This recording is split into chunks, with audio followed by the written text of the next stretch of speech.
Well, all eyes are on today's release of October's inflation numbers. Economists and analysts anticipate inflation to continue with its recent downward trajectory.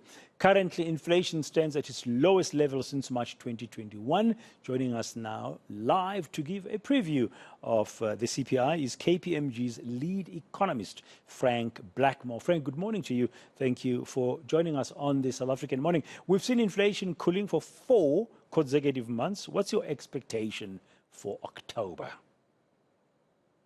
I think we're going to have cooling for 5 months, and we're going to have, I think, a new low being reached for October's inflation. If sort of my calculations are correct, we'll move down from the 3.8 that we saw for September to the lower threes for October.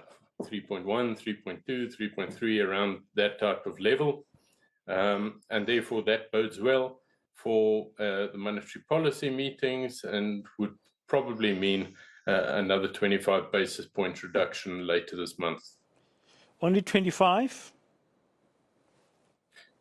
Yes, I think we're going to take a cautious approach for 2 reasons. One, as opposed to Europe or even the US, where we were far from the target rate, so they were really far from their target rate, so more than double the interest rates.